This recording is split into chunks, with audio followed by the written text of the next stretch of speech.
हाँ जी, इसका ओवरव्यू ले लेंगे हम सोर्सिंग का, फिर आगे इंशाल्लाह स्टार्ट करेंगे आज। उसका ओवरव्यू देख लेते हैं।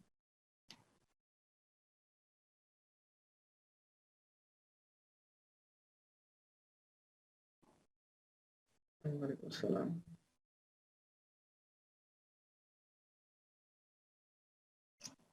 अलीबाबा के अलावा साइट्स आपको बताई थी 1688 है, मेड इन चाइना है, और एक ईसीबी भी थी, ईसीबी 2 थी, तो वो सब हैं। लेकिन ट्रेड एश्योरेंस अलीबाबा के ऊपर है, वो उसका एक बहुत बड़ा एज है। और मोस्ट ऑफ द टाइम हमें सबसे अच्छे रेट्स अलीबाबा से ही मिल रहे होते हैं। लेकिन निगोशिएट करने के लिए आप बाकी चीज़ों पे भी चेक करें, स्पेशली 1688 के ऊपर लाजमी चेक करें।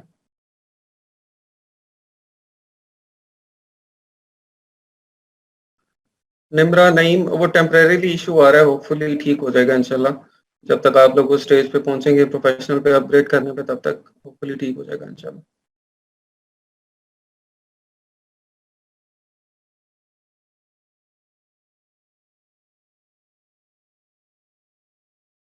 जर्मनी के लिए आप यूके लिमिटेड कंपनी से ही कर सकते हैं। एक तो आप पैन यूरोपियन करके भी कर सकते हैं, तलहा इशरत आपके लिए। और सेकेंडली आपको फिर वैट रजिस्टर करना पड़ेगा जर्मनी में।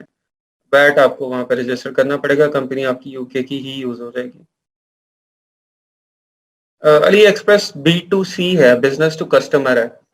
तो वहाँ पे रेट्स जो हैं वो बिजनेस टू कस्टमर वाले होते हैं, मतलब वो अली बाबा का ही एक सब प्रोजेक्ट है जो कि B2C करता है। तो आप वहाँ से प्रोडक्ट्स तो हंट कर सकते हैं, नई प्रोडक्ट के आइडियाज ले सकते हैं, क्योंकि नई नई प्रोडक्ट सारी वहाँ पे आती हैं। लेकिन जब आपने सोर्सिंग करनी होगी तो फिर आप अली बाबा पे ही जाएंगे। इरफान हनीफ एक आईडी कार्ड बैंक अकाउंट पे एक ही अकाउंट बना सकते हैं आप।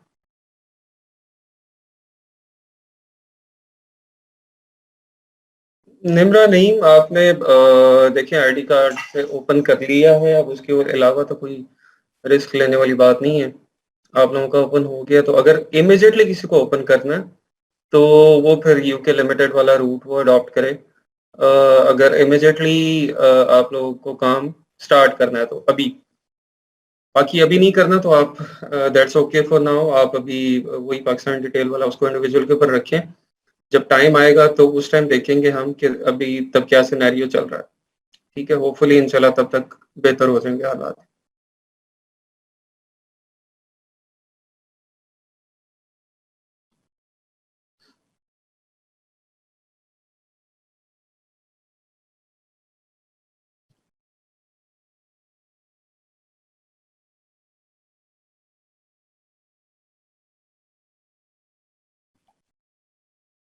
प्रोडक्ट हंटिंग मुझे बताएं कि कितनी प्रोडक्ट्स, कितने लोगों ने कोई सर्च की हैं। मैं कॉल ये इस पे वॉइस पे ले लेता हूँ, बल्कि सिद्रा सिद्दीक है, उनसे बात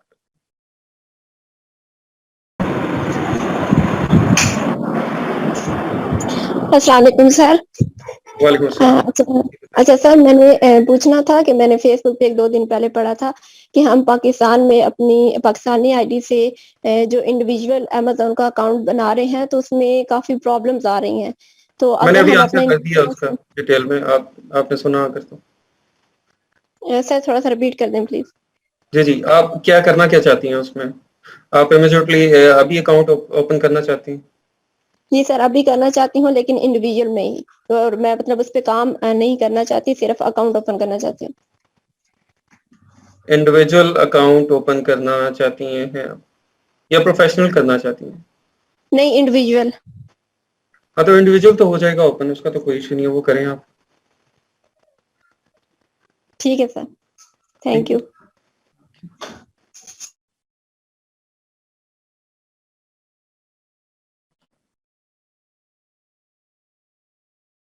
आपको वो बताया था कि जो BA शीट है, ब्रांड एनालिटिक्स शीट, आप वहां से निकालें।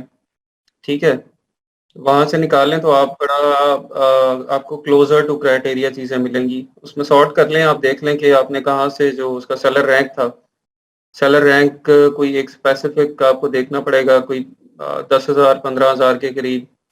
तो वहां से आपको जो है ना वो क्लोज टू क्राइटेरिया चीजें मिल जाएंगी। उसको सॉर्ट कर लें कैटेगरी से, और बाकी चीज़ों से थोड़ा शीट को फ़िल्टर करके ना, तो वहाँ से आपको ये कि ईज़िली वो क्लोज़र चीज़ें मिल जाएँगी। अदरवाइज़ रैंडम आप उसको ढूँढती फिरेंगी तो वो रैंडम बड़ा मसला बनेगा। अच्छा एक और चीज़ है, हाँ, एक और चीज़ है जो इलेक्ट्रिक आइटम्स हैं और बैटरी आइटम्स हैं, बैटरी आइटम होती हैं हैज़मेट, ठीक है? हैज़मेट मतलब जो आप समझ लें कि अमेज़न उसको कहता है ये हैज़र्डस आइटम है उनके वेयरहाउस में जाने के लिए, जिसके लिए आपको पहले हैज़र्डस आइटम की अप्रूवल लेनी पड़ती है अमेज़न से, जो एक बड़ा लंबा प्रोसेस है। तो आप वो बैटरी आइटम्स, इलेक्ट्रिक आइटम्स वो अवॉइड करें, ठीक है? उनको इनिशिएट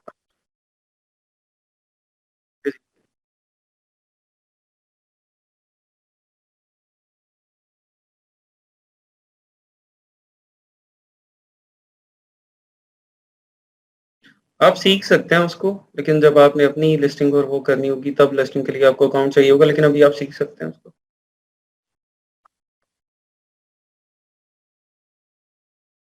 इसमें प्रैक्टिस की इतनी ज़रूरत नहीं है क्योंकि लिस्टिंग आपने एक दफ़ा ही करनी होती है।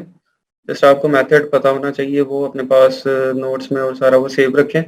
बाकी आपका अकाउंट बनेगा तो वो आप उसको कर सकते हैं, वो एक दफ़ा ही करनी होती है, वो रिपिटेटिव काम नहीं है। जी, जी, बताएँ जल्दी।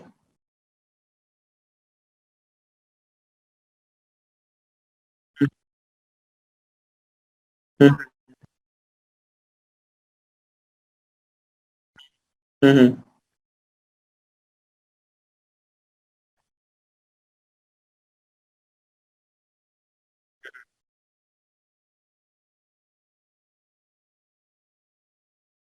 सही।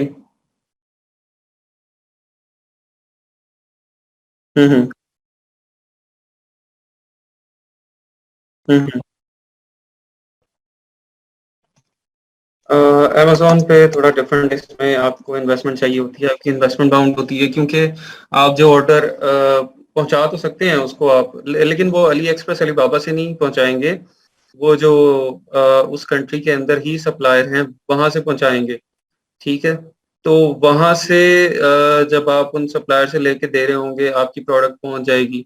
लेकिन अमेज़न आपको पे आउट जो करेगा वो वीकली 15 डेज़ बाद जब भी टाइम आता है तो तब करेगा, तो वहाँ पे आपके पैसे बाउंड होंगे। अब जो ऑर्डर आ रहे हैं, ऑर्डर तो आपने भेजने हैं, वहाँ पे तो आप कैश दे रहे हैं, लेकिन आपको पैसे नहीं मिल रहे, ठीक है? यहाँ पे आपको एडवांस पैसे मिल जाते थे शॉपिफ़ाई और जो ई-कॉमर्स वेबसाइट है उस केस में। वहाँ पे आपको पैसे मिलेंगे हफ़्ते 15 दिन बाद, तो वो जो हफ़्ते 15 दिन के पैसे हैं वो आपके बाउंड होंगे, ठीक है? ये डिफरेंस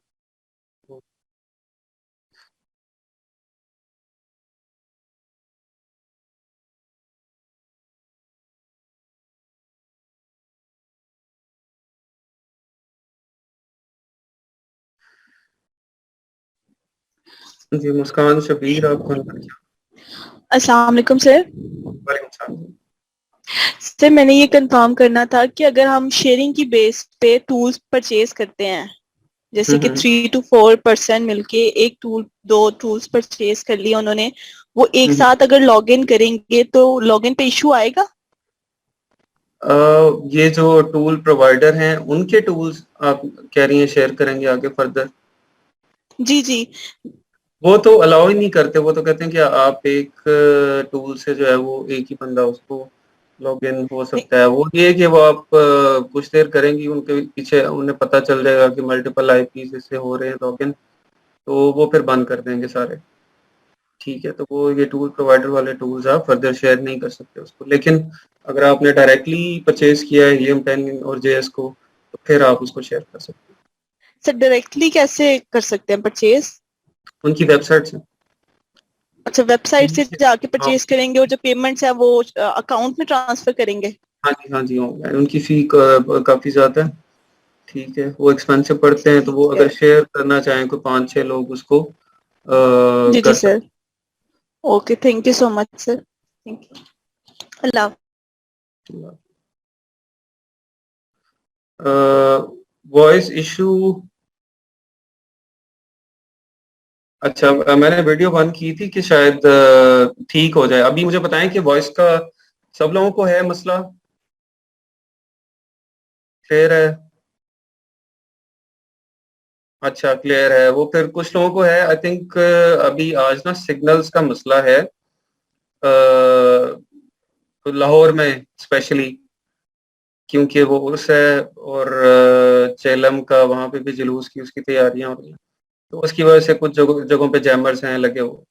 तो अगर कोई जोंग डिवाइसेस या इस तरह के अगर कोई यूज़ कर रहे हैं ना, तो मे भी उनको मसला है। ठीक है, बाकी आई थिंक कि इतना बड़ा कोई इशू नहीं है।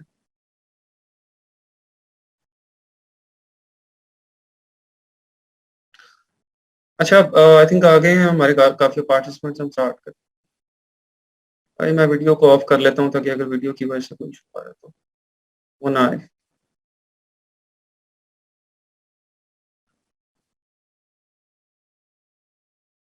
थोड़ा सा मैं आपको इसको रिपीट कर देते हैं, एक ओवरव्यू ले लेते हैं, उसके बाद हम आगे चलेंगे।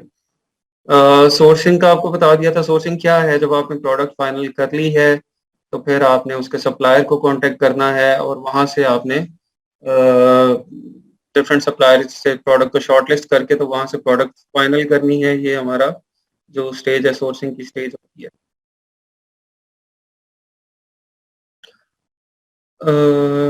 सोर्सिंग प्लेटफॉर्म्स हमने किए थे एक्सप्लेन।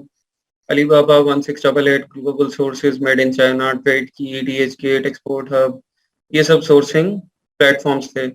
तो इसमें से हम किसी भी प्लेटफॉर्म पर जा सकते हैं, या जिसका मेजरली पाकिस्तान में हम लोगों को एक्सपीरियंस है अलीबाबा का ही है। ठीक है, बाकी इतने प्लेटफॉर्म से सोर्सिंग नहीं करते। तो लेकिन हम प्रोडक्ट का आइडिया लेने के लिए, रेट्स का आइडिया लेने के लिए, और क्वालिटी, या अगर किसी ने कोई ऐड ऑन किया हुआ है उसके अंदर कोई अच्छी क्वालिटी बनाई हुई है, तो हम बाकी प्लेटफॉर्म्स को भी टच कर सकते हैं। ठीक है, लेकिन बाय करने के लिए हम मेनली अलीबाबा के ऊपर ही जाते हैं। ये उनका सब वेबसाइट्स का ब्रीफ इंट्रोडक्शन आपको दे दिया था कि क्या क्या है। अच्छा जी, अलीबाबा पे अकाउंट हमने देख लिया था, किस तरह बनाना है। बहुत इजी है वो, जस्ट इसी तरह जिस तरह आपको जीमेल का अकाउंट बनाते हैं वो है। और बस यहाँ पे था कि वो I am a supplier, buyer या बोथ। ठीक है, तो यहाँ पे आप उसको बायर के ऊपर सेलेक्ट करेंगे, सप्लायर का नहीं करेंगे, क्योंकि अमेजोन का जो सप्लायर अकाउंट है, जो सेलर अकाउंट है, वो बहुत कॉस्टली है। ठीक है, अभी तकरीबन $1800 से वो स्टार्ट हो रहा है पर ईयर। उसका $1800 पर ईयर अमेजोन, इसकी अलीबाबा के अकाउंट की फीस चल रही है, तो बहुत ज़्यादा एक्सपेंसिव है।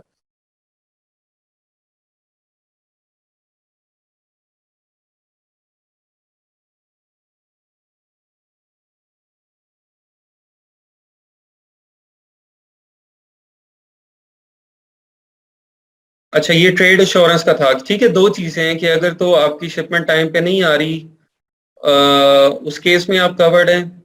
अगर आपकी प्रोडक्ट क्वालिटी मीट नहीं कर रही जो कि आपने रिक्वायर की है कस्टमर से, तो उस केस में भी आप कवर्ड होते हैं थ्रू ट्रेड इंश्योरेंस। ठीक है, उसके बाद गोल्ड सप्लायर्स क्या है? Gold is a premium membership for suppliers on Alibaba. Suppliers who पे the fee $10,000 are provided with comprehensive ways to promote their products, which in turn maximize product exposure and increases their ROI। ठीक है, वो supplier जो कि $10,000 Alibaba को पे करते हैं, वो गोल्ड सप्लायर्स होते हैं। ठीक है, गोल्ड सप्लायर्स को जिस तरह हम अमेजोन पे पीपीसी एड चलाते हैं, तो गोल्ड सप्लायर्स की भी इसी तरह लिस्टिंग ऊपर आती है, और जो भी कोई गोल्ड सप्लायर पर क्लिक करके सर्च करेगा तो वो लोग उसमें नजर आएंगे। वो इस तरह के बेनिफिट्स हैं, वो RFQs जो हैं वो मैक्सिमम जनरेट कर सकते हैं। तो ये गोल्ड सप्लायर्स के पास बेनिफिट्स हैं। असेस्ड सप्लायर्स क्या हैं? Assessed Alibaba suppliers may be the very best suppliers to do business with. Why these suppliers are all, ये एक तो चाइना गोल्ड सप्लायर्स हैं सारे, और हांगकांग गोल्ड सप्लायर्स हैं, और ताइवान गोल्ड सप्लायर्स हैं। ठीक है, who have been inspected on site by a third party inspection company. They offer all the information for Alibaba's factory audits, including assessment reports, verified videos, verified main products। ठीक है, ये जैसे आपको बताया था पहले कि जो आपके असेस्ड सप्लायर्स हैं ये वो है कि जिनकी असेसमेंट अलीबाबा ने खुद की है। अलीबाबा ने इनकी फैक्ट्रीज को विजिट किया हुआ है, इनकी मेन प्रोडक्ट्स को विजिट किया हुआ है और इनकी पूरी असेसमेंट रिपोर्ट बनाई हुई है। ठीक है, ये आपके असेस सप्लायर्स हैं। अच्छा, अलीबाबा सप्लायर्स किस तरह रिव्यू करना है हमने, how to verify companies background. Background किस तरह कंपनी का देखते हैं, बिजनेस लाइसेंस उसका चेक करेंगे, कंपनी और फैक्ट्री लोकेशन देखेंगे क्या है, फिर आप उसको गूगल से भी सर्च कर सकते हैं कि क्या इस लोकेशन के ऊपर कोई फैक्ट्री एग्जिस्ट कर रही है नहीं कर रही। ऑनरशिप स्टेटस उसका देख लेते हैं कि वो किसके नाम पे है। Photos of the suppliers operations, उनका प्रोसेस की आप पिक्चर्स देख लेते हैं, उसे मांगते हैं कि भाई अपने प्रोसेस की दिखाओ आप। फॉर एग्जांपल अगर आप ये एयरपोर्ट्स बना रहे हैं तो ये एयरपोर्ट्स का आप सारा हमें प्रोसेस दिखाएं, आप किस तरह से बनाते हैं, इसकी पिक्चर्स दें। कॉन्टैक्ट इन्फॉर्मेशन सारी वो उसको आप मैच कर लें गूगल से या और वेबसाइट से। सर्टिफिकेशन फ्रॉम सब्सिडरीज पार्टनर्स और कॉन्ट्रैक्टर्स, ये जिस तरह फॉर एग्जांपल ISO या इस तरह की और कोई सर्टिफिकेशन होती हैं आप वो उनकी मांग सकते हैं। कंपनी नेम जिस तरह बताया कि आप वो उसको गूगल कर सकते हैं, कंपनी नेम लोकेशन देख सकते हैं मैप के ऊपर, मैप पे चेक कर सकते हैं कि मैप पे वो लोकेशन या वो कंपनी एग्जिस्ट कर रही है या नहीं कर रही। ये क्वेश्चंस हैं जो कि आप पूछेंगे, questions to ask your Alibaba suppliers, what are the payment details, is there a refund policy, what to do about the disputes, are there any seller guarantees. ये सब चीजें आप पहले से तय करेंगे। ठीक है, और पहले से तय करने के बाद अपना एक बना लेते हैं, कॉन्ट्रैक्ट भी बना लेते हैं और उस कॉन्ट्रैक्ट के अंदर आप ये सब चीज़ें डाल देते हैं, जो भी आपकी टर्म्स उसके साथ डिसाइड होती हैं थ्रू चैट एंड कन्वर्सेशन, वो आप उसको एक कॉन्ट्रैक्ट की फॉर्म में बना के उनके साइन भी करवा लेते हैं। रिक्वेस्ट फॉर सैंपल, अब सैंपल जब आपने कोई 3-4 कंपनीज उसमें शॉर्टलिस्ट कर ली हैं तो फिर उसके बाद आप उनसे सैंपल्स मंगवाएंगे। ठीक है, और सैंपल जब आप मंगवाते हैं तो you see how long shipping times are compare to the estimated time listed on their website. आप ये चेक करते हैं तो you are able to get an idea of the packaging quality. Quality का पता चल जाता है आपको, पैकेजिंग का पता चल जाता है। Will you feel comfortable with your customer receiving the package. ठीक है, आपका कस्टमर उससे खुश होगा या नहीं होगा, सारा वो आपको एक आइडिया सैंपल से हो जाता है। You see the product quality, how well does it hold up, product quality is very important for long term success। थोड़ा सा आप उसको यूज करते हैं, प्रोडक्ट को यूज करके आपको आइडिया हो जाता है कि ये कोई कितना खर्चा निकाल जाएगी। ठीक है, इसलिए सैंपल्स मंगवाना अगर आप चाइना से प्रोडक्ट को कर रहे हैं बहुत जरूरी है। ठीक है, अच्छा ये इनकोटर्म्स हैं जिसकी पहले बात की थी मैंने कि जब हम सप्लायर को ऑर्डर देते हैं तो वो पूछते हैं कि आप कौन सी जो हमारी टर्म्स हैं उनके ऊपर हमारे साथ जो है वो काम करेंगे। तो ये सारी टर्म्स हैं, ये मैं आपको शेयर भी कर दूंगा ग्रुप में भी, वहाँ पे आप लोगों के पास होगी तो इसको आपको लिखने की या याद करने की ज़रूरत नहीं है। इसमें जो मेन है वो मैं आपको बता देता हूँ। सबसे पहले ये है एक्स वर्क्स EXW। इसके अंदर क्या हो रहा है मैं आपको चार्ट समझा देता हूँ, फिर बाकी डिटेल आप खुद ही समझ सकेंगे इसकी। इसमें ट्रांसफर ऑफ रिस्क, सबसे ज्यादा रिस्क किसके पास है, तो वो एट बायर्स डिस्पोजल है। जो एक्सपोर्ट पैकेजिंग होगी, प्रोडक्ट को तैयार करना, तैयार करके उसकी पैकेजिंग जो है वो बना देना, वो आपकी जस्ट 1 मिनट होल्ड कीजिएगा, 1 मिनट मैं म्यूट कर रहा हूँ आपको जी। EXW, इसके अंदर क्या हो रहा है कि जो प्रोडक्ट तैयार करना, पैकेज उसकी पैकेजिंग करना, वहां तक सेलर का काम है। उसके बाद loading, delivery to port place China के अंदर ही, export duty, taxes and custom clearance, वहाँ चाइना के अंदर जो एक्सपोर्ट ड्यूटी पड़नी है, टैक्सेस कस्टम क्लियरेंस होनी है। और उसके बाद ओरिजिन टर्मिनल चार्जेस हैं, loading on carriage, carriage charges, insurance, ये सब कुछ बायर का काम होगा। ठीक है, एक्सेप्ट द इंश्योरेंस, वो नेगोशिएबल, वो देख लेते हैं वो किसके पास है। तो ये सब कुछ बायर के एंड पे होता है, सारा कुछ बायर ने करना है। सेलर ने क्या करना है कि सिर्फ आपको प्रोडक्ट तैयार करके पैकेजिंग करके अपनी फैक्ट्री के बाहर आपको डिलीवर कर देनी है, ठीक है। ये फैक्ट्रीज के बाहर उसको उसने आपको डिलीवरी देनी है, आगे फिर सारा आपका काम है। इसी तरह से फ्री कैरियर प्लेस है, ठीक है। इसके बाद इसके अंदर क्या होता है, एक्सपोर्ट, पैकेजिंग, लोडिंग और delivery to port, export duty, taxes, custom clearance with in China, ये सेलर करता है। मतलब ये सेलर ने आपको जो पोर्ट है आपका, चाइना का पोर्ट वहां पे डिलीवरी देनी है, उससे आगे सारा कुछ बायर का काम होगा, ठीक है। बायर रिस्पॉन्सिबल होगा उसको वहाँ के टर्मिनल चार्जेस का भी, लोडिंग ऑन कैरेज, शिप के ऊपर कैरेज का भी, उसके बाद डेस्टिनेशन, मतलब अगर पहुंचता है यूएस तो यूएस के ऊपर भी टर्मिनल का बायर चार्जेस देगा, वहाँ पे डिलीवरी, अनलोडिंग, तो वो सब कुछ बायर करता है। अच्छा, ये सब चीजें जो है ना, इवन एफओपी, सीएफआर, ये सब कुछ यूज होता है हमारी जो यूजुअल ट्रेड है, यूजुअल जो इंपोर्ट एक्सपोर्ट होती है ना रूटीन में, कंटेनर्स में जिसमें सामान आता जाता है, ये सब कुछ उसके अंदर जो है वो ये चीजें हम यूज करते हैं। लेकिन अमेजोन के केस में हम जो डीडीपी आपको बताया था, जिस तरह डिलीवर्ड ड्यूटी पेड, हम वो यूज करते हैं। अमेजोन के केस में हम डीडीपी यूज करते हैं, हम ये बाकी टर्म्स EXW, FAS वो यूज नहीं करते हैं। अच्छा, डीटीपी जो डिलीवर ड्यूटी पेड है, इसके अंदर क्या होगा, जो एक्सपोर्ट पैकेजिंग है वो भी सेलर करेगा, उसके बाद लोडिंग चार्जेस हैं वो भी सेलर देगा, डिलीवरी टू पोर्ट, जो चाइना की पोर्ट होगी वहां पे डिलीवरी वो भी सेलर करेगा। अच्छा, एक्सपोर्ट ड्यूटी, चाइना में जो एक्सपोर्ट ड्यूटी होगी, टैक्सेस, कस्टम क्लियरेंस, वो भी सेलर, जो सेलर है वो कर रहा होगा।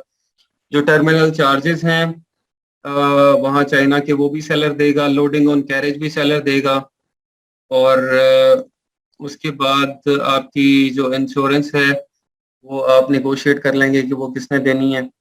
डेस्टिनेशन टर्मिनल चार्जेस, वो पहुंच जाता है US, UK, Europe, Australia, Germany, जहाँ भी पहुंचा है वहाँ पे जो पोर्ट के ऊपर चार्जेस हैं वो भी सेलर देगा। सेलर का वहाँ कोई बंदा होगा जो कि वहाँ पे उसको रिसीव करेगा। और डिलीवरी टू डेस्टिनेशन वो भी सेलर करेगा। Unloading at destination, for example आगे अमेजोन के वेयर हाउस पहुंचानी है हमने, तो अमेजोन के वेयर हाउस पे जो अनलोडिंग है वो आगे उसको फिर अमेजोन वाले कर रहे होते हैं। Import duty, taxes and custom clearance, ये भी सेलर ने करना है, ठीक है।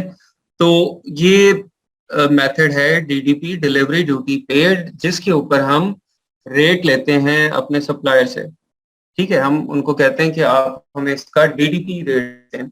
एक तो प्रोडक्ट का रेट है, और दूसरा जो उसका डिलीवरी का होगा वो आप डीडीपी रेट लेंगे उससे। एक तो मेथड ये होता है, दूसरा मेथड ये हम यूज करते हैं कि वहीं पे अली बाबा के ऊपर ही आपको सप्लायर्स, जो शिपिंग एजेंट्स हैं, वो भी मिल जाते हैं, ठीक है।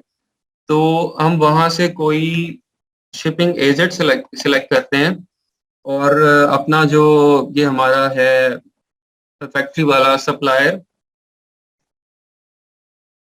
उससे हम शिपिंग एजेंट से वो प्रोडक्ट्स उठवा लेते हैं, और वो आगे शिपिंग एजेंट उसको फिर हमारा अमेजोन के वेयर हाउस तक पहुंचाता है।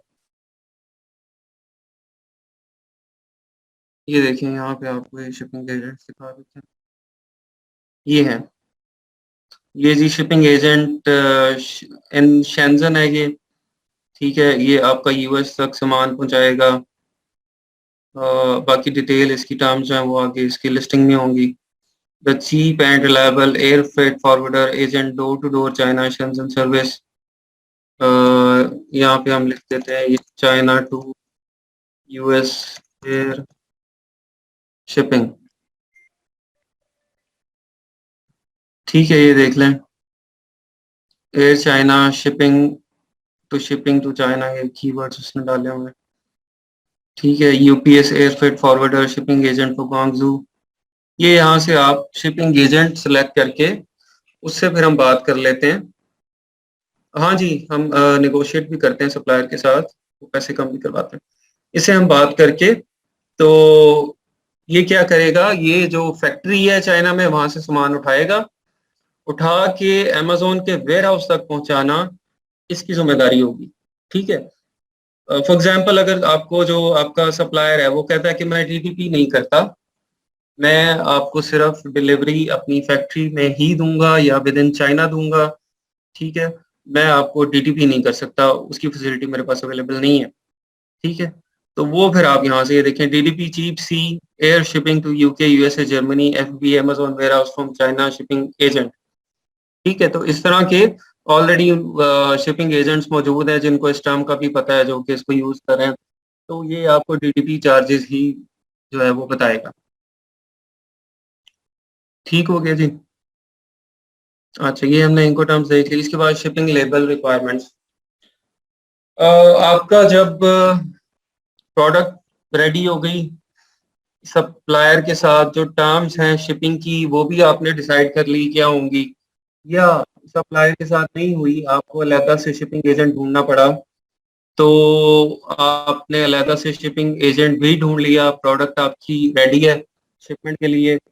अच्छा, इसे एक पहले एक काम होता है इंस्पेक्शन का, हम उसकी इंस्पेक्शन करवाते हैं, क्योंकि अब चाइना में हमें तो नहीं पता कि जो हमारी प्रोडक्ट उसने तैयार की है उसके अंदर वो सब चीज़ें हैं या नहीं है जो कि हमें रिक्वायर्ड है। ठीक है। तो हम उससे पहले उसकी इंस्पेक्शन करवाते हैं। इंस्पेक्शन जो है वो काफ़ी सारे तरीके हो सकते हैं।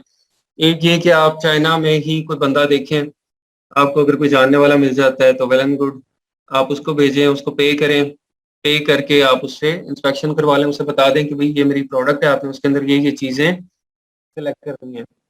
अगर वो कहते हैं नहीं, कोई इस तरह का अवेलेबल नहीं है, तो फिर आप अली बाबा से ही इंस्पेक्शन सर्विस को ले सकते हैं। ठीक है।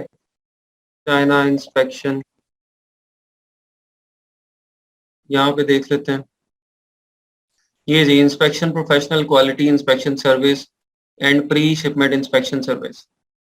ये इस तरह के लोग हैं जो आपको इंस्पेक्शन करके देते हैं।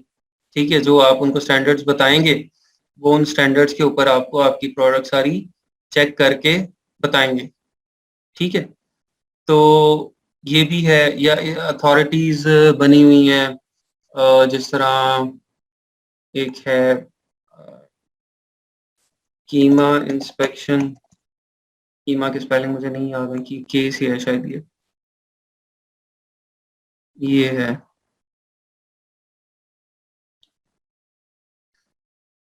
ये है जी कीमा। ये आपको इंस्पेक्शन का कॉन्ट्रैक्ट है और हम कीमा की टीम आपको भेजेंगे, वो इंस्पेक्शन करेगी, क्योंकि ये एक थोड़ी रिलायबल सर्विस है।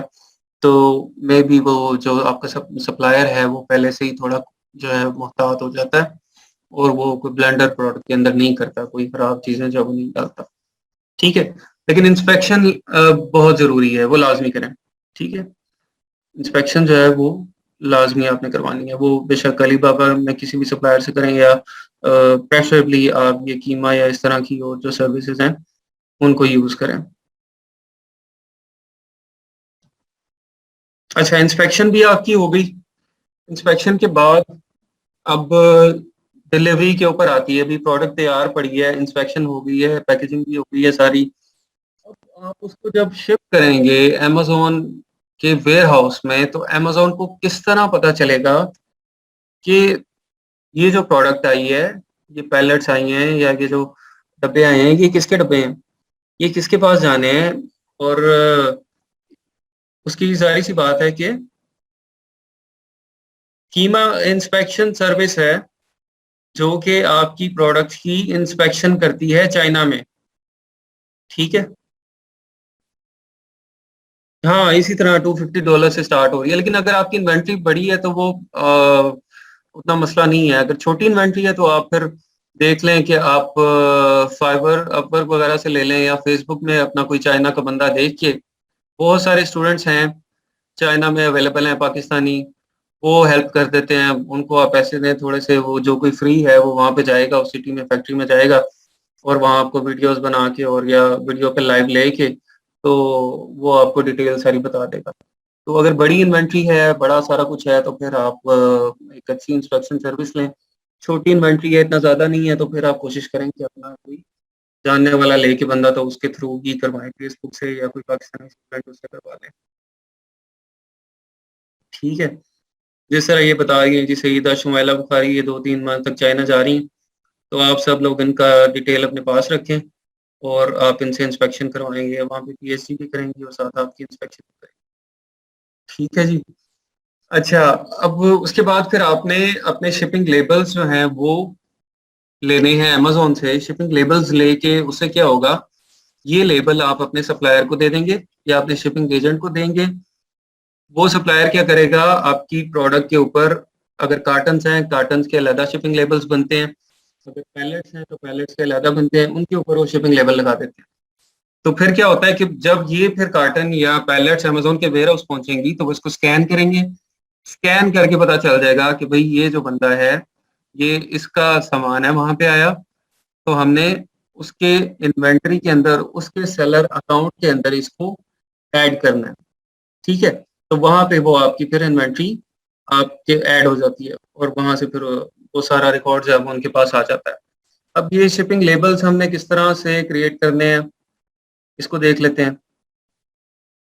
अच्छा, शिपिंग लेबल से भी पहले एक चीज है, वो है आपकी ईएन और यूपीसी नंबर्स।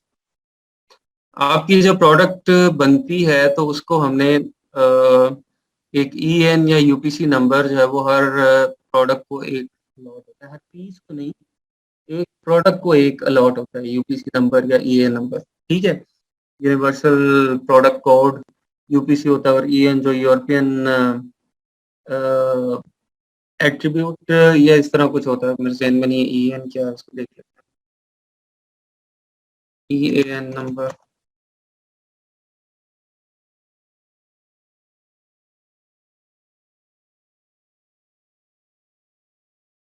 हाँ, यूरोपियन आर्टिकल नंबर होता है। ठीक है। तो ये, अच्छा, ये दो नंबर जो हैं, आप इसमें से कोई भी ले सकते हैं, ईएन ले सकते हैं, यूपीसी ले सकते हैं, ये दोनों तकरीबन एक ही चीज़ है। ठीक है। इसमें कोई फर्क नहीं है इतना बड़ा। तो आप ये नंबर लेंगे, सबसे पहले ये नंबर लेके आप सप्लायर को देंगे, नहीं सॉरी, सप्लायर को नहीं देंगे, ये अपनी जो लिस्टिंग है वहां पे ऐड करेंगे। ठीक है। आपका एक आइडेंटिफिकेशन नंबर एक प्रोडक्ट का, ये आपका अपनी तरफ से हो जाएगा यूपीसी और ईएन, और एक एएसआईएन जो है वो आपको फिर अमेजोन जो है वो देगा। ठीक है। तो ये आपके दो आइडेंटिफिकेशन के नंबर, या आपका ईएन और यूपीसी नंबर है, एक ये है और दूसरा आपका एएसआईएन है। तो ईएन नंबर और यूपीसी नंबर ये किस तरह से लेना है, ये इसकी वेबसाइट्स हैं। एक नेशन वाइड बार कोड है, ये सस्ता है थोड़ा, यहाँ से सस्ते मिल जाते हैं बार कोड। और GS1 था, हाँ GS1, ये दूसरा GS1 बार कोड जनरेटर है। ये यहाँ से आपको ये परचेज करने पड़ेंगे, और जब आप लिस्टिंग कर रहे होंगे तो वहाँ पे अमेजोन आपसे मांगेगा कि आप अपनी प्रोडक्ट के ईएन नंबर या यूपीसी नंबर दें, वहाँ पे आपको ये डालने पड़ेंगे। ये नेशन वाइड बार कोड आ गई। यहाँ पे ये आपको ये बता रहा है कि आपको ये यूपीसी अगर आपको एक चाहिए तो आपको $12 फीस पे करनी पड़ेगी, 5 चाहिए तो $60.5 हैं, 10 इतने में हो जाएंगे। ठीक है। और इस तरह से ये आपको, ये पर पीस यहाँ पे प्राइस है, ये टोटल प्राइस है। तो 50 आपको बार कोड $64 में ये लेने पड़ेंगे। इन दोनों वेबसाइट्स में फ़र्क है। नेशन वाइड बार कोड जो है, यहाँ पे आपको वन टाइम फी पे करनी पड़ती है। ठीक है। ये रिकरिंग नहीं होती। और जो GS1 है, इनकी एनुअल फीस भी होती है, कि आपको एनुअल फीस भी चार्ज करते हैं। ठीक है। ये इसको आप क्रेडिट कार्ड से या डेबिट कार्ड से पे करेंगे। ये पर यूनिट बार कोड नहीं होगा, ये आपका एक प्रोडक्ट का एक ही कोड होगा। फॉर एग्जांपल मेरे पास कुछ 3-4 आइटम है मेरे पास, हैंड फ्री भी है, एयरपोर्ट भी है, मोबाइल भी है, ये सब चीज़ें। तो वो अब 100 यूनिट मेरे पास एयरपोर्ट के हैं, 200 यूनिट हैंडफ्री के हैं, 50 मोबाइल के हैं, तो जो 100 यूनिट एयरपोर्ट के उसका एक ही बार कोड होगा, ठीक है, उसका एक ही यूपीसी या ईएन नंबर होगा। तो 200 यूनिट हैंडफ्री के हैं, इनका भी एक ही यूपीसी या ईएन नंबर होगा, ठीक है। इसी तरह एक आइटम का एक ही यूपीसी या ईएन नंबर होता है, पर पीस नहीं होता वो, ठीक है। तो अगर आप 50 यूपीसी ईएन नंबर आप परचेज करते हैं तो इट मीन्स आपको 50 प्रोडक्ट के ऊपर ये आप लगा सकते हैं, ठीक है। इसमें किसी को हेल्प चाहिए हो तो ये मेरे पास भी अवेलेबल है, ऐसे पड़े हुए हैं, इसको मैं ये फ्री भी किसी को दे सकता हूँ, मैंने काफ़ी ज़्यादा परचेज किए हुए हैं। अच्छा जी, इवन इफ प्रोडक्ट है, हाँ वेरिएशन है, वेरिएशन है तो वो हर वेरिएशन का आपका अलग ईएन यूपीसी नंबर होगा ना। मैंने आपको बताया कि एक प्रोडक्ट का एक है, अगर आपके 5 कलर्स हैं तो आपको 5 यूपीसी ईएन नंबर चाहिए होंगे, ठीक है।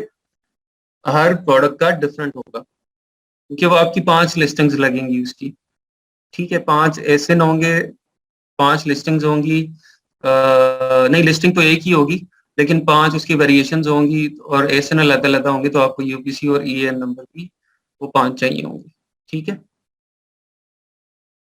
अच्छा जी, ये नेशन वाइड बारकोड ये सस्ती है और ये मैंने आपको बता दिया, GS1 ये महंगी है, GS1 ज़्यादा रिलायबल है, लेकिन ये नेशन वाइड के भी है, इसको मैं यूज़ कर रहा हूँ, कोई इशू नहीं है अभी तक आया। अच्छा जी, ये आपने कर लिया, यूपीसी ईएन ले लिए, उसके बाद आपने लिस्टिंग अपनी कर दी और फिर आप चले गए उसमें शिपिंग प्लान क्रिएट करने में। अब मैं आपको बताता हूँ शिपिंग प्लान किस तरह से आपने क्रिएट करना है, ये मैं आपको एक डमी सा शिपिंग प्लान क्रिएट करके दे देता हूँ।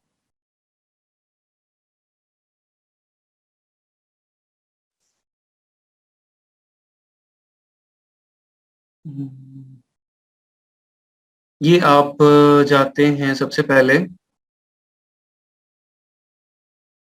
5 मीन्स के मैं 5 स्टॉक पे नहीं 5 स्टॉक पे नहीं लगा सकते, वही आप समझे, मैं आपको कह रहा हूँ कि 5 प्रोडक्ट हैं आपकी, बेशक हर प्रोडक्ट के 500-500 पीस हैं, लेकिन वो है, एक मेरे पास माउस है, एक हैंड फ्री है, एक एयरपोर्ट है, ये 3 चीजें हैं, तीनों के मेरे पास 500-500 यूनिट है। तो मुझे 1500 ईएन नहीं चाहिए, मुझे 3 ईएन चाहिए सिर्फ, एक अपने माउस के पीसेस के लिए चाहिए, एक हैंड फ्री के पीसेस के लिए चाहिए, एक एयरपोर्ट के लिए चाहिए, ठीक है। मुझे 3 ही ईएन और बारकोड चाहिए। अच्छा, अब आपने शिपिंग किस तरह से क्रिएट करनी है इसको देख लें, इसको जरा गौर से देख लें, ये बड़ा इम्पोर्टेंट स्टेप है, क्योंकि आपकी सारी जो होती है इन्वेंट्री, वो राइटली उसके अंदर चली जाए आपके अकाउंट के अंदर, उसके लिए आपकी शिपिंग अच्छी तरह, जब आप लिस्टिंग क्रिएट कर लेते हैं तो फिर जब आप इन्वेंट्री में जाते हैं, अच्छा लिस्टिंग क्रिएशन वो हमारा सेपरेट टॉपिक है, डिटेल में उसको हम बाद में देख रहे होंगे। वैसे ये हम उसको लिस्टिंग क्रिएशन के साथ ही इस टॉपिक को कर सकते हैं, लेकिन क्योंकि ये सोर्सिंग की ही स्टेज में है शिपिंग में, तो इसलिए हम इसको आज ही देख रहे हैं। अच्छा, यहाँ पे आपकी लिस्टिंग आ जाएगी इन्वेंट्री के अंदर, जब आप आपकी लिस्टिंग लगा देंगे तो यहाँ पे आपकी जो भी लिस्टिंग आपने लगाई है वो आ जाएगी, उसको फिर आपने आगे इन शिपिंग लेबल्स और वो FNSKU वो आपने जनरेट करने हो, मैं आपको बताता हूँ कि FNSKU क्या होता है।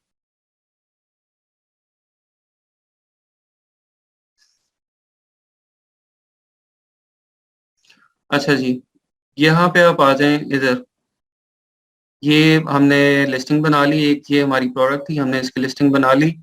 लिस्टिंग बनाने के बाद हम यहाँ पे जाएंगे ये ऑप्शंस में, ठीक है। यहाँ पे ये ऑप्शन होती है सेंड रिप्लेनिश इन्वेंट्री, ठीक है। हमने इन्वेंट्री सेंड करनी है अमेजोन को, या इन्वेंट्री हमारे पास ऑलरेडी वहां पड़ी हुई है, हमने उसको खत्म करना है, तो हम इस ऑप्शन को यूज करते हैं। अच्छा, यहाँ पे सबसे पहले आपको वो पूछ रहा है कि आपके कितने बॉक्सेस हैं और उन बॉक्सेस के अंदर कितने यूनिट्स हैं आपके प्रोडक्ट के, ठीक है। बस ये इस तरह से आता नहीं होता, क्योंकि ये ऑलरेडी मेरा एक वर्क फ्लोज में जाके मैं इसको पहले डिलीट कर देता हूँ। Switch to this, switch to this, switch to this. ये क्योंकि ऑलरेडी मेरे पड़े हुए वर्क फ्लोज, इसीलिए वो मेरे फिर मुझे न्यू नहीं जनरेट करके दे रहा। अच्छा, चलें, यहाँ से आप एक आइडिया वो आपको मिल जाएगा। बाकी ये जब हम उसको वो लिस्टिंग बनाएंगे ना, फ्रेश लिस्टिंग होगी, तो वहां से भी वो आपको फिर पता चल जाएगा कि किस तरह से हमने ये जनरेट करनी है। ठीक है, यहाँ पे हम आ जाते हैं इधर। चलें, हमारा जी इसके 10 बॉक्सेस हैं, ये हमने लिख दिया। और वो ऑलरेडी, क्योंकि उसको पता है कि पर बॉक्स जो है वो इनके 24 यूनिट होते हैं, तो वो उसने साथ लगा दिया कि आपकी यूनिट्स फिर 240 यूनिट्स होंगे। इसको आप रेडी टू सेंड कर दें। चलेगी शिपिंग लेवल का, और ये फिर आपको मैं उधर से बताऊंगा, दूसरे अकाउंट से बता दूंगा, या जो है वो जब हम लिस्टिंग क्रिएट करेंगे तो उसके साथ आपको बता दूंगा। ठीक है, कि यहाँ पे वो मुझे जो ऑलरेडी वाले शिपमेंट्स बनी हुई हैं उनको डिलीट करना पड़ेगा। ठीक है, उसके बाद न्यू शिपिंग की वो ऑप्शन वहाँ पे आएगी, और फिर वहाँ से आगे काम चलेगा। जो स्क्रीन आपको मैं दिखाना चाह रहा हूँ वो अभी ओपन नहीं हो रही है मेरे पास। ठीक है, क्योंकि ये ऑलरेडी प्रोडक्ट्स हैं और उनका सारा डाटा अंदर एंटर हुआ हुआ है। यहाँ से आपको इसकी समझ नहीं आएगी।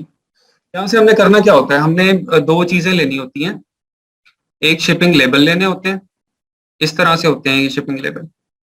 ठीक है, ये FPA लिखा हुआ है जहाँ पे बॉक्स 101, ये हमने शिपिंग लेबल लेने होते हैं। अब ये शिपिंग लेबल जो आपका, अगर तो बॉक्स के ऊपर आपके बॉक्सेस हैं, कार्टन है, तो कार्टन में हम साइड के ऊपर लगा देते हैं, उसे कहते हैं सप्लायर को इसको साइड पे लगा दे।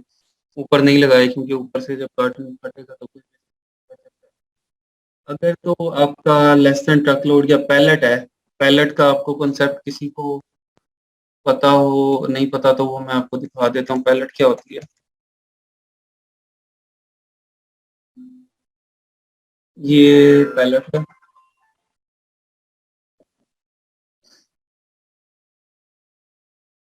किसी पैलेट पे सामान पड़ा हो ज्यादा सारा, ये देख लें, ये इस तरह से पैलेट होती है। ठीक है, नीचे ये अभी आजकल तो प्लास्टिक की आने लग गई हैं, लकड़ी की होती थी पहले। उसके ऊपर जो है वो बॉक्सेस सारे ये जमा किए होते हैं। तो अगर आपका सामान ज्यादा है, पैलेट्स में जा रहा है, तो फिर उसके पैलेट्स के अलहदा निकलते हैं शिपिंग लेबल्स, और बॉक्सेस के जो हैं वो अलहदा से होते हैं। ठीक है, ये पैलेट के आपको जो है वो साइड्स के ऊपर, 3 साइडों के ऊपर और एक ऊपर 4 लेबल्स होते हैं, वो आपने लगाने होते हैं। ठीक है, जबकि बॉक्स का आपका एक ही लेबल होता है। अच्छा, ये इसकी रिक्वायरमेंट्स हैं कुछ, ये इसको देख लेते हैं क्या है। Each box and pallet you ship to an Amazon fulfillment center, including one or more units sent in the manufacturer box, must be prepared, identified with a unique box ID, pallet label। जिस तरह मैंने आपको बताया, shipping label जिसको कहते हैं, वो हर box के ऊपर एक अलग से शिपिंग लेबल आपका लग जाना चाहिए। ठीक है, print the full set of labels because each label is unique. Don't photocopy, reuse or modify labels for use on additional। Her box का लेबल यूनिक होगा, आपने उसको कॉपी नहीं करना है। ठीक है, label support a measurement of 3 to 1 by 3 by 4 inches। If you have a thermal printer, ये 4 by 6 इंचेस का होता है थर्मल प्रिंटर, वो होते हैं उनके पास, सप्लायर्स के पास। वो आप उसको 4 by 6 वाला ये भेज देंगे, तो वो उसको थर्मल प्रिंटर से प्रिंट करके उसके ऊपर लगा देंगे। जो बॉक्स का है लेबल, वो बॉक्स के ऊपर नहीं लगाना, साइड पे लगाना है, क्योंकि ऊपर से जब ओपन होता है तो वो फिर बॉक्स का वो लेबल फट जाएगा। FPA box and ID label and the carrier label, flat surface of the. अच्छा, एक तो ये अमेजोन के शिपिंग लेबल्स होते हैं, एक वहीं पे विद इन चाइना, या वहां से आपका जो एयरपोर्ट से अगर वो उसको फेडेक्स या यूपीएस या किसी सर्विस से अगर कुरियर करता है तो वो उसके कुरियर के अलहदा से लेबल लगते हैं उनके शिपिंग के, ठीक है। तो वो ये एक दूसरे के ऊपर ना लगे हों और वो साइड पे, ये सब चीजें वो है जो कि इन सप्लायर्स को ऑलरेडी पता होता है, जो कि डीपीडी में काम कर रहे हैं, ऑलरेडी ये सब उनको पता होता है, DDP sorry. Each box in the shipment must have its own FBA box ID label printed from your shipment. Each pallet you send requires for pallet labels, one on the top center of each side. ठीक है, हर side के ऊपर एक shipping label लगेगा। अच्छा, उसके बाद if you are shipping multiple case packs in a larger box, apply the FBA shipping label to the larger box. You don't need to apply labels to individual case packs. ठीक हो गया। अच्छा, एक तो ये शिपिंग लेबल है। अब अब जब ये शिपिंग लेबल के साथ वहां पे प्रोडक्ट पहुंच गई, तो जब वो कार्टन खुलेगा या पैलेट खुलेगी, उसके अंदर जो प्रोडक्ट्स हैं, जो पीसीज हैं, आपके यूनिट्स हैं, वो यूनिट्स भी तो किसी तरह से उनकी आइडेंटिटी कोई होगी ना, ताकि वो जब आपका जो आपके लिस्टिंग से कनेक्ट कर सके उसको, आपके अकाउंट के साथ आपकी इन्वेंट्री को कनेक्ट करने के लिए शिपिंग लेबल्स हैं, और आपके यूनिट को आपके जो लिस्टिंग है उससे कनेक्ट करने के लिए FNSKU लेबल्स होते हैं। ठीक है, ये दो डिफरेंट चीजें हैं। जो शिपिंग लेबल है वो अलहदा है और FNSKU वो अलहदा है। ठीक है, FNSKU आपके हर पीस के ऊपर लगता है, जबकि शिपिंग लेबल जो है वो आपका सिर्फ बॉक्स के ऊपर या पैलेट के ऊपर लगता है। FNSKU होता है fulfilment network stock keeping unit. ठीक है, FNSKU is the way that Amazon identifies a product as unique to the seller that has sent it to the Amazon fulfillment center. अच्छा, अब FNSKU नजर किस तरह का आता है, ये मैं आपको दिखा देता हूँ। ये इस तरह का ये FNSKU होगा जी। ये बारकोड होगा एक। अब ये बारकोड जो है ये एक शीट के ऊपर कोई 44 के करीब प्रिंट हो जाते हैं, स्टिकर वाली शीट होती है उसके ऊपर ही। तो वो सेलर जो जो आपका होगा सप्लायर, वो ये FNSKU का प्रिंट निकालेगा और हर एक जो यूनिट है उसके ऊपर भी ये लेबल्स लगाएगा। ठीक है, जब आपके हर यूनिट के ऊपर ये लेबल लग जाएंगे तो ये आपको जब स्कैन होंगे आगे जाके तो ये आपके लिस्टिंग के साथ आगे अटैच हो जाएंगे। ठीक है, थ्रू दीज FNSKU लेबल्स आपकी जो इन्वेंट्री है, आपके यूनिट्स हैं, वो आपके लिस्टिंग के साथ अटैच हो जाते हैं। ठीक है, और जो आपका शिपिंग लेबल होता है, जो कि कार्टन लेबल या पैलेट का लेबल होता है, उसके साथ आपके सेलर अकाउंट के साथ आपकी इन्वेंट्री जाके अमेजोन के वेयर हाउस में अटैच हो जाती है।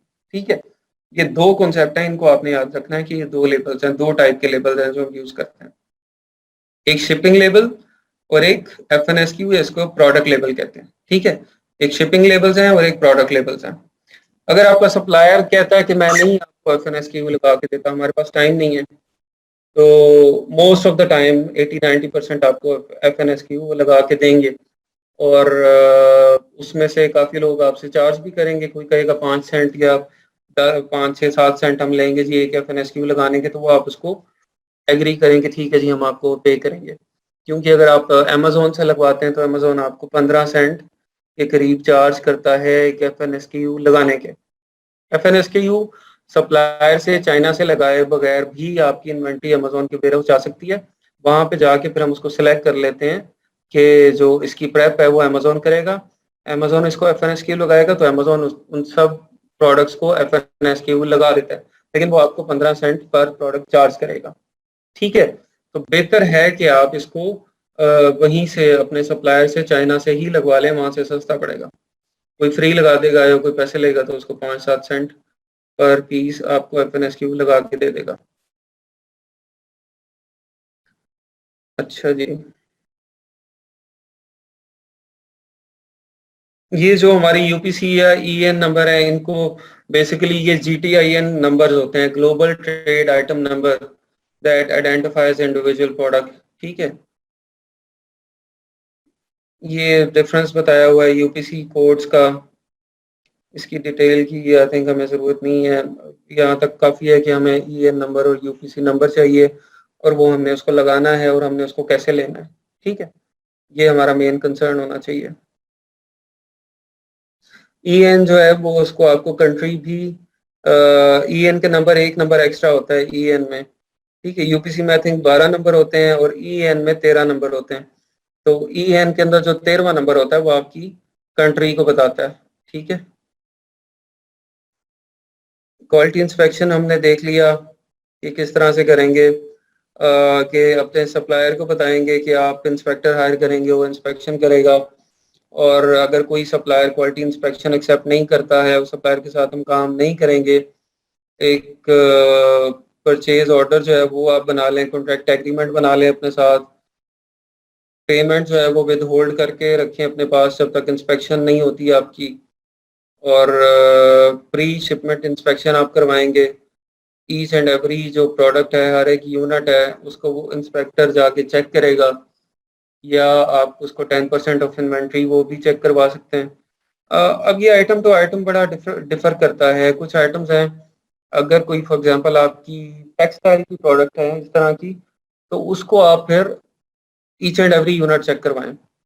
किसी भी फॉर एग्जांपल शर्ट्स हैं, अगर टी शर्ट है, वो एक भी टी शर्ट के ऊपर अगर आपका कोई स्टेन है, स्टिचिंग सही नहीं हुई, ठीक है, धागे निकले हुए हैं, वो कस्टमर के पास चली गई, तो वो आपका नेगेटिव रिव्यू आ जाएगा। ठीक है, और आपकी जाके अगर 300-400 सेल्स होती हैं तो फिर हमें एवरेज एक रिव्यू मिलता है।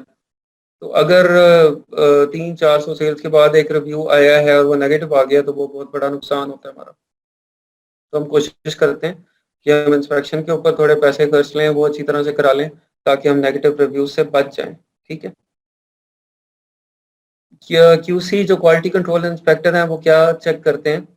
क्वांटिटी एक तो वेरीफाई करते हैं, और आपका style, colour, label, packing, shipping वो कंफर्म करते हैं। वर्कमैनशिप चेक ये होते हैं, अपीयरेंस एंड बेसिक फंक्शन उसके देखते हैं। फंक्शन चेक में मोर एंड डेप्थ फंक्शनैलिटी उसकी देखते हैं। ठीक है, और जो आपकी कॉन्ट्रैक्ट हुआ है प्रोडक्ट क्वालिटी का, उसके अकॉर्डिंगली आपकी प्रोडक्ट क्वालिटी चेक करते हैं। अच्छा जी, जब आपकी इन्वेंट्री अमेजोन के वेयर हाउस में पहुंच जाती है, तो आपको जो स्टोरेज फी है वो किस तरह से चार्ज होती है, वो उसको हम देख लेते हैं। जो फी चार्ज होती है between the 7th and 15th day of the month, ये आपको चार्ज होगी। इसका स्ट्रक्चर क्या है? ये आपका प्रोडक्ट टाइप, उसके साइज, और जो टाइम ऑफ ईयर है, फॉर एग्जांपल मंथ है, शुरू का, साल का शुरू के दिन है या आखिरी के, उनके ऊपर फी डिपेंड कर रही होती है। साल के शुरू में आपकी फी कम होती है, जबकि साल के आखिर में, क्योंकि Q4 चल रहा होता है, इसमें काफ़ी सारे इवेंट्स होते हैं, क्रिसमस, हैलोवीन, ये वो सब कुछ, तो वहाँ पे आपका मसला आता है इसका, स्टोरेज फी और शिपिंग वगैरह वो सब बहुत हाई चल जाता है। जो आपकी फ़ी है वो किस तरह से कलेक्ट होती है? एक तो प्रोडक्ट साइज़, वो किस टेयर में आ रहा है, वो आपका स्टैंडर्ड लार्ज में आ रहा है, स्मॉल स्टैंडर्ड में आ रहा है, ओवर साइज में आ रहा है, उसके ऊपर डिपेंड कर रहा है। मंथ कौन सा चल रहा है, कितना वॉल्यूम है आपकी प्रोडक्ट का, बड़ी है या छोटी है, डेली यूनिट्स एवरेज कितने आपके इन्वेंट्री में पड़े होते हैं, और वो डेंजरस गुड्स क्लासिफिकेशन के अंदर तो नहीं है, उस सब के ऊपर डिपेंड कर रहा है। ये एक एग्जांपल है। जो नॉन डेंजरस गुड्स प्रोडक्ट हैं, इनकी ये स्टोरेज फी होती है अमेजोन इन्वेंट्री की। जो आपकी इन्वेंट्री पहुंच गई है अमेजोन के वेयर हाउस में, और वेयर हाउस में जो आपको चार्जेस पड़ेंगे, ये वो है। जनवरी से सितंबर तक का जो रेट है वो $0.75 पर क्यूबिक फीट है, और स्टैंडर्ड साइज का, ओवर साइज का आपका $0.48 पर क्यूबिक फीट है।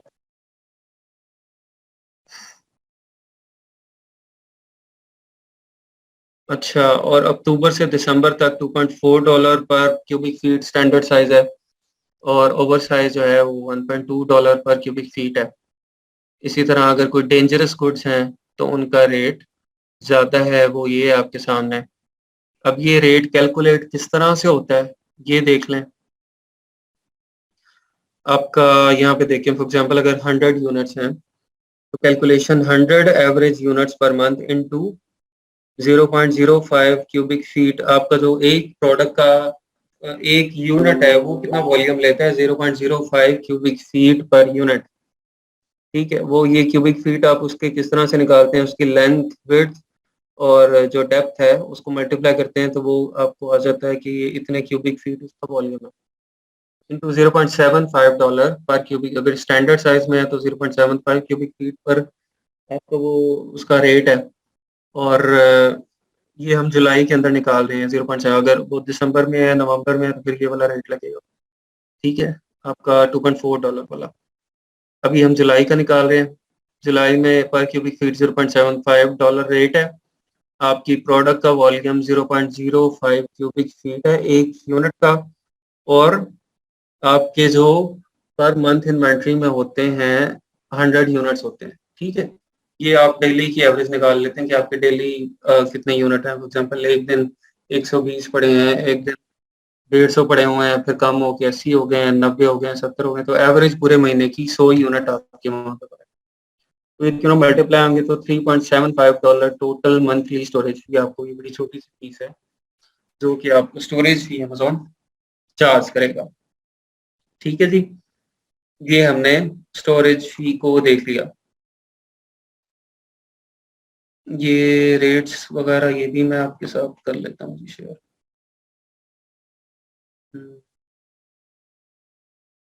इमेज आता है इसके अंदर चैट में, पता नहीं मुझे, मैंने कहीं चैट में इसमें इमेज नहीं आता। इसको मैं वहाँ पे शेयर कर दूंगा ग्रुप में, फेसबुक ग्रुप में।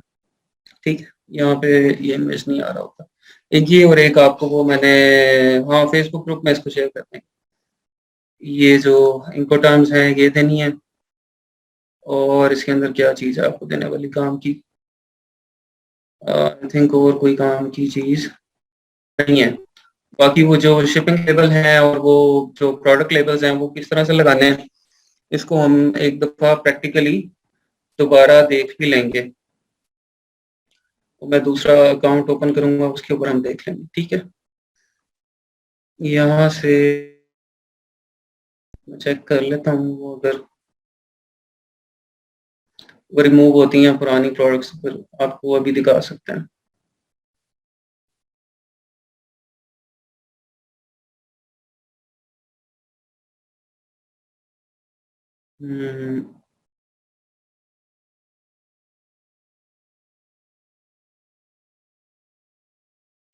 इन्वेंट्री में जाके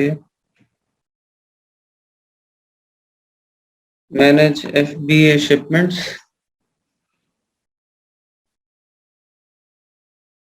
और सबसे पहले तो आपका देते हैं एड्रेस सप्लायर का कि वो कहाँ से शिप हो रही है। ठीक है, इसके अंदर जो है वो आप अपना उसका जो चाइना का है वो भी एड्रेस हो सकता है आपके चाइनीज सप्लायर का, या फिर आपको जो चाइना का सप्लायर अगर आपको UK या US का ही एड्रेस कोई दे रहा है तो वो भी आप यूज कर सकते हैं। ठीक है, उसका फुल नेम लिख देंगे, street address, city, district, state, zip code, ये सब कुछ यहाँ पे आप उसका वो डाल देंगे। ठीक, उसके बाद नीचे आएंगे तो क्योंकि काफी सारी लिस्टिंग्स की शिपमेंट बनी हुई है, आपके पास सिर्फ एक ही लिस्टिंग आ रही होगी। ठीक है, आप उस लिस्टिंग के आगे ये नीचे इंफॉर्मेशन एक्शन में होगा। सबसे पहले ये पैकेजिंग डिटेल्स हैं, इंडिविजुअल यूनिट्स हम इसके कर रहे हैं, यहाँ से आप इसको एडिट पे करते हैं तो प्रेप फॉर ईच यूनिट, ये कह रहे हैं कि आपको क्या इसकी प्रेपरेशन रिक्वायर्ड है या नहीं रिक्वायर्ड। जिस तरह से मैंने पहले बताया था कि या तो हम जो चाइनीज सप्लायर है वहीं से अपना एक एक यूनिट की प्रेप करवाएंगे, हर एक की उसकी पैकिंग करवा लेंगे। अगर फॉर एग्जांपल हम पैक ऑफ 5 ऑफर कर रहे हैं, एक हमारी प्रोडक्ट है, हमारे पास कोई ब्रश है और पेंटिंग ब्रश हैं छोटे, तो वो पेंटिंग ब्रश हम पैक ऑफ 5 सेल कर रहे हैं लिस्टिंग के ऊपर, तो वो 5 का पैक अपने जो सप्लायर है, चाइनीज सप्लायर, वहीं से बनवा लेते हैं। और 5 के पैक के ऊपर एक लेबल लगता है आपका FNSKU लेबल जो होता है, ठीक है। तो वो 2 ऑप्शन होती हैं, या तो हम चाइनीज सप्लायर से भी लगवा सकते हैं, या फिर अमेजोन में आके यहाँ पे भी वो आपके कार्टन के अंदर 500 पीस पड़ा है, उस 500 पीस का अमेजोन क्या करेगा, 5-5 का पैक बनाएगा, उसको पैक करके उसके ऊपर एक लेबल लगाएगा। लेकिन उसको लेबल करने का अमेजोन क्या करेगा, ये यूके में वो आपको 0.25 पाउंड पर यूनिट चार्ज करेगा, ठीक है, जो कि बहुत ज्यादा है। चाइना में आपका ये काम बहुत सस्ते में हो जाएगा, ठीक है। ये इसको मैंने बताया कि भाई हमारी जो अगर अगर हमने प्रेप करवानी है, हमने इंडिविजुअल यूनिट्स पैक करवाने हैं, FNSKU लगवाने हैं, तो फिर ये स्मॉल है हमारा, क्योंकि इस लिस्टिंग के ऊपर वो प्रेप्स यूनिट्स अमेजोन करेगा जी, ठीक है। ये क्योंकि लिस्टिंग में इस प्रोडक्ट में प्रेप रिक्वायर्ड नहीं है, इसीलिए उसने वो अलाउ नहीं कर रहा मुझे। हम यहाँ पे कह देते हैं नो प्रेप नीडेड, ठीक है। लेकिन FNSKU लगने, FNSKU अगर अमेजोन लगाएगा इतना चार्ज करेगा, अगर बाय सेलर है तो फिर हम बाय सेलर करके इसको सेव कर देते हैं, अगर हम चाइना से ही लगवा के उसको मंगवा रहे हैं, ठीक है। तो ये यहाँ पे हमें जो SKU लेबल्स उसने दे दी है, यूनिट लेबलिंग बाय सेलर करना है, तो इसीलिए उसने हमें यहाँ पे लेबल दे दिए हैं। आप इसको स्टैंडर्ड फॉर्मेट है, थर्मल प्रिंटिंग, ये 2 ऑप्शन हैं इसकी। स्टैंडर्ड फॉर्मेट के अंदर आपको कह रहा है कि एक शीट के ऊपर आपको कितने चाहिए, मैं कहता हूँ कि 44 चाहिए मुझे, ठीक है। प्रिंट लेबल मुझे एक शीट आप जितनी मेरी आइटम्स होंगी उतने मैं इसको कहूँगा मुझे लेबल जो है उनका आप PDF बना दें। ये PDF बना दी है इन्होंने, ये मेरे पास आ गई है, ये इस तरह की होगी, ठीक है। ये मेरे पास FNSKU लेबल्स आ गए हैं, इनका प्रिंट लगाएंगे, कटिंग करेंगे। ये एक लेबल आपका, ये वाला जो ये एक लेबल है, ये एक ही यूनिट के ऊपर लगेगा, ठीक है। हर यूनिट के ऊपर ये एक लेबल लग रहा होगा। अच्छा जी, यहाँ तक हो गया। FNSKU लेबल हमारे लग गए।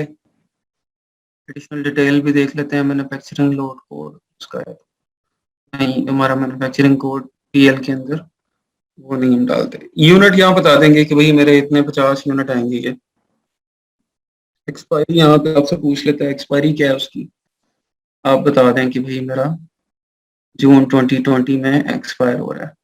फिर इसको रेडी टू पैक कर दें। ये आपका रेडी टू पैक हो गया।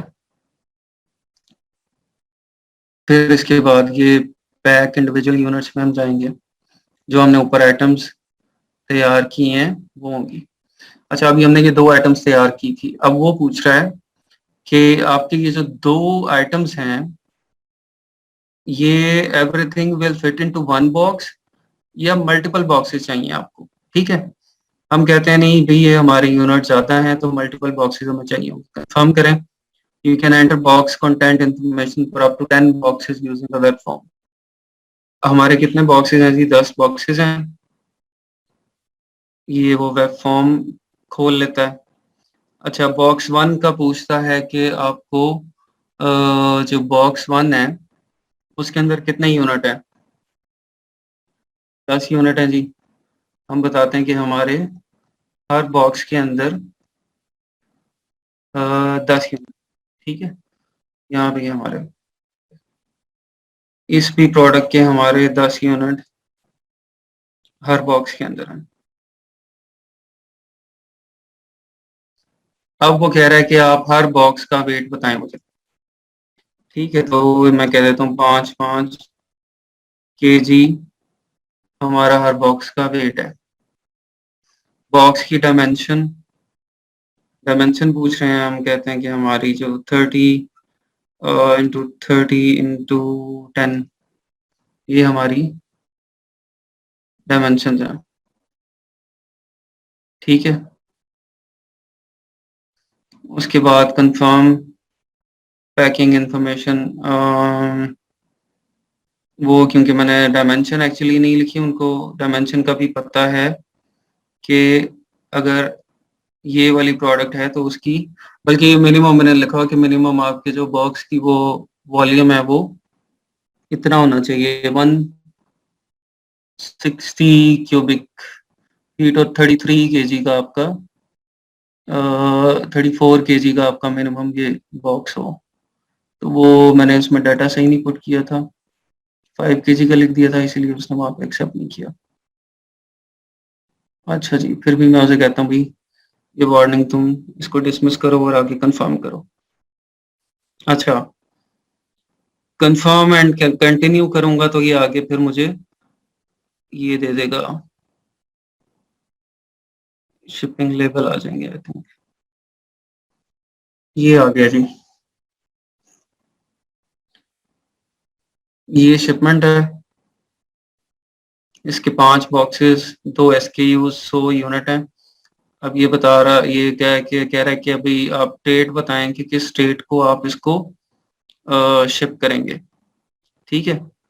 यहाँ पे मैंने लिख दिया इसको आज 29 सितंबर को जी हम इसको शिप करेंगे।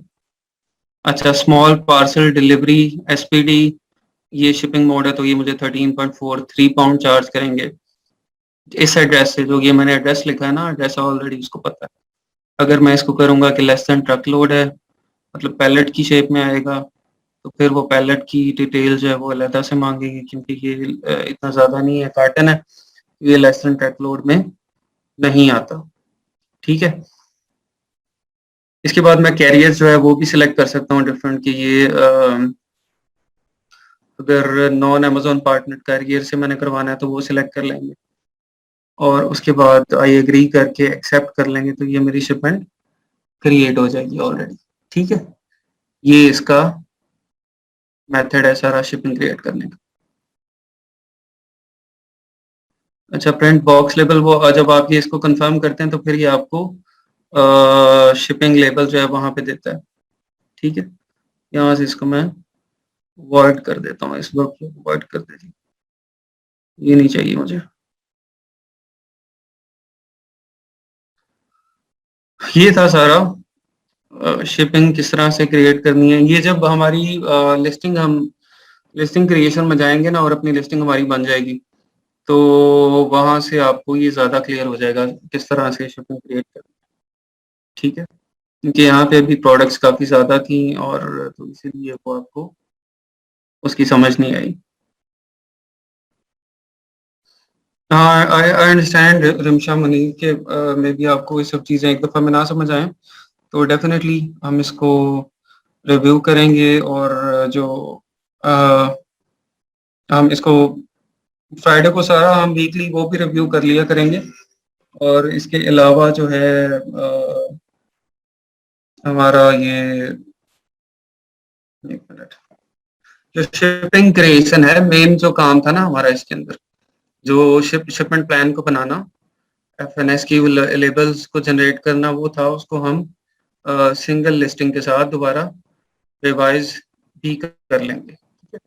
तो ये दोनों काम हमारे, इसको दोबारा भी हम कर सकते हैं। अच्छा जी, अभी आप लोगों के कोई क्वेश्चंस हैं तो वो हम ले लेते हैं। अच्छा जी, तलहा इशरत को हम ले लेते हैं लाइन पे। अस्सलाम वालेकुम। अच्छा जी, तलहा बताइए। सर वो मैंने चैट में भी पूछा था, मुझे क्लियर नहीं हुआ, सॉरी, मैं लेक्चर से रिलेटेड नहीं पूछ रहा, उसके लिए माजरत जी जी, सबसे, नहीं कि कोई बात। मैंने पूछना था कि जर्मनी के अंदर LLC हम यूके की यूज करेंगे या उसकी अलहदा से बनाएंगे, क्योंकि कल मैं उसके लिए काफी ज्यादा सर्फिंग करता रहा हूँ, तो वो भी पता नहीं पड़ी मेरे कि वो किस तरह क्रिएट हो। और मैंने बताया था अभी कि उसमें आप यूके लिमिटेड कंपनी के ऊपर ही अकाउंट बनाते हैं, और हम उसको पैन यूरोपियन करके जर्मनी में अपना स्टॉक भेज देते हैं, और जर्मनी के अंदर हम वैट रजिस्टर करवा लेंगे, ठीक है। वैट जो होगा वो आपको जर्मनी में करवाना पड़ेगा। तो उस वैट के थ्रू आपका जो जर्मन आपकी लिस्टिंग है और सेलिंग है वो एक्टिव हो जाएगी, वहां से आप उसको जर्मनी में सेल कर सकते हैं। तो वैट के सर चार्जेस वगैरह क्या होंगे मुझे पड़ेंगे? वैट वहां पे आई थिंक 20% के करीब ही है वो लेते हैं। ठीक है, तो वो आप उसका फिर भी उसको जर्मन वेबसाइट पे सर्च कर लें, लेकिन मेरे ख्याल में 20% के करीब ही है वो। तो सर उसका कोई वो नहीं होगा, थ्रेशोल्ड वगैरह नहीं देते वैट के बगैर? जर्मनी में होगा, वहां पे आई थिंक 22,000 यूरो के करीब है थ्रेशोल्ड। जिस तरह यूके में 85,000 है ना, तो जर्मनी में ज्यादा नहीं है, या 22,000 होगा या थ्रेशोल्ड नहीं होगा। ये आप उनकी जो जर्मन वेबसाइट है ना ऑफिशियल, वहां से कंफर्म कर लें। लेकिन मुझे जहां तक याद है 22,000 यूरो के करीब है थ्रेशोल्ड। सर वो कंफर्म का यही था, इसलिए तो मुझे ज्यादा समझ नहीं आ रही थी। उनकी जितनी भी साइट है उसमें डच लैंग्वेज में उन्होंने अपनी टर्म्स दी होती है। ट्रांसलेट करें ना गूगल पे, वो तो बड़ा इजी है। गूगल ट्रांसलेट वो ऑप्शन यूज करें क्रोम की, तो वो आपको नहीं नहीं, वो जर्मन। मैंने किया था। वो ये होता है कि पूरा का जो पैराग्राफ होता है वो कर देता है इंग्लिश में, लेकिन हम्म फिर भी जो उनकी टर्म्स वगैरह होती है ना, जो कह ले के जिस तरह हम एलएलसी कहते हैं, उनकी हम्म जीएमबीएच समथिंग इस तरह की है, तो वो हम्म उसे नहीं वो करेगा इंग्लिश में। हम्म हम्म हम्म, हम्म। अच्छा, तो वो समझ नहीं आ रही थी, अगर आप मुझे उसके बारे में थोड़ा सा ये गाइड देखिए, कर। ये वेबसाइट ये अभी मैंने खोली है bat-germany.com। ये इन्होंने इसकी इंफॉर्मेशन दी हुई है सारी। ये आप इसको स्टडी कर लें, यहाँ से आपको काफी हेल्प मिल जाएगी। चले बाकी आप खुद करना चाहते हैं खुद पढ़ के कर लें, नहीं तो आपको फिर कोई एजेंट हायर करना पड़ेगा, उसकी सर्विसेज लेंगे, वो पैसे लेगा अच्छे खासे आपके इसी काम के। उससे नहीं करवाना नहीं, है तो मैं खुद कर लूंगा, लेकिन मैं वो यूट्यूब से भी हेल्प ले लूंगा। मैं बस ये हाँ, पूछना चाह रहा था कि एलएलसी जो है वो लैता से क्रिएट करनी पड़ेगी या? वो मैं आपको बता दूं, वो यूके कंपनी आपकी चलेगी चले अलाता से। ठीक है। चल, बहुत शुक्रिया सर।